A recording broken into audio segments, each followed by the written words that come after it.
Welcome everyone. It's Sherry Carroll for SimonsStamp.com, and I have a little bit of a mixed media card for you using some really fun die cutting techniques. I want to cut out some snowflakes onto some watercolor cardstock, and I'm going to be using the Ken Oliver Stick It paper. You'll want to cut your stick it paper to about the size of your watercolor cardstock, and I'm using a half sheet of the Ranger 8.5 by 11, and I will be sticking the stick it paper to the rougher side of that paper. So I'll line this up and press down. I've removed just one portion of that backing paper, and as I go in stages, I'll continue to remove that backing until I have the whole sheet covered. I've turned the sheet over and now I'll start to place my die cuts where I want them. So the die cuts are sitting on the watercolor cardstock. And to secure these in place, I'll use a little bit of purple tape. Then I can trim around the die cut and then I'll run this through my die cut machine. For the design of my card, I've cut 3 of these snowflakes and I'm starting to figure out the arrangement that I want to use. And for my main focal snowflake, I'll be using the stick it side on the top because I'll be adding some glitter to that. And I'll be using some tape once again to hold that in place while I die cut it. I like to use a poke tool to push out the inner cuttings of the snowflakes, and then I can lift out the rest from the surrounding paper. Another type of paper I thought I would try would be laminate sheets, and I will be cutting a couple snowflakes from the laminate sheet. So I'll place my snowflake on the shiny side and tape that down in place, and I can cut around this and run this through my die cut machine.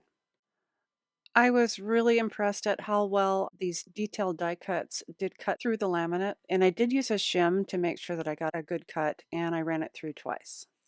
Once I had all my snowflakes cut out, I'm removing the backing and placing them onto another sheet of watercolor cardstock, and it is the smooth side up on that watercolor background. And I'll just be pressing these in place and continue removing the backing until I have all of them in place for my arrangement. Once I have them in place, I'll use my scissors and I will cut off the excess that are hanging over that background. Next, I'm covering this with a sheet of white cardstock to run through my die cutting machine, which will really press those snowflakes into that background.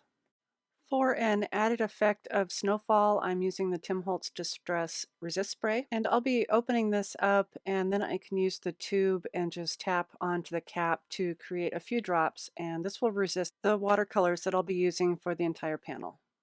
And now for the moment of truth, and I'm sorry I had to speed this up because it does take a little bit.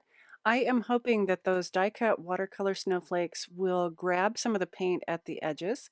I'm also hoping that my laminate snowflakes will resist completely. And as I add colors of blue, I'm adding more concentrated color, a little bit more water, and I'm not really cleaning my brush in between. I am just picking up more water and more paint as I go. When I watercolor, I do like to leave areas unpainted so that it looks really natural and layered. And as a tip, your watercolors will lighten up once they dry, so make sure you get it dark enough when you're doing your first amount of painting so that it looks nice and vibrant when you're done. While my panel is drying, I'm going to switch gears a little bit and I'm going to use the Tim Holtz glitter duster for the first time. And I am peeling off that stick it paper from the top of this snowflake. So the top part is nice and sticky. You can see it's trying to stick to my fingers. I have not used the duster yet. I have put a little bit of the Tim Holtz rock candy glitter in the bottom. Then I can place the cap on top. I am impressed also that this can be used for a left-hander or a right-hander depending on which side you want to use this from. The applicator tilts one way or the other. So to add a nice mist of glitter onto my snowflake, I'll use the pump action at the top and I can deliver as much or as little glitter as I want. Here's a quick sneak peek of how this looks. You can see that there's neither too much or too little. It came out just perfect. Okay, so back to assembly. I have placed little pieces of foam tape on the larger parts of the snowflake, and I'll remove the backing and place it onto my card for a little added dimension. To add a little more sparkle to my card, I'll be using the Melange Art Pebbles from Prima, and these are really gorgeous. They're faceted gems with a flat side, so you can glue them right onto your projects. And for that, I'll be using my Simon's Stamp Craft Tacky Glue to glue those down in place. And to finish this off, I have stamped my message, and this says Warm Winter Wishes, and I've white embossed that onto some Simon Says Stamp Surf Blue cardstock because it matches my background really nicely. And that stamp set is called Critter Sweaters from Simon Says Stamp. So I've added a few of the foam squares to one side of my message because it's going to sit balanced onto the bottom of that snowflake. This was completely experimental as I filmed it, and it came out exactly as I thought. And it's amazing to me how the laminate sheets look like I've white embossed those snowflakes, but there was no stamping involved in the background.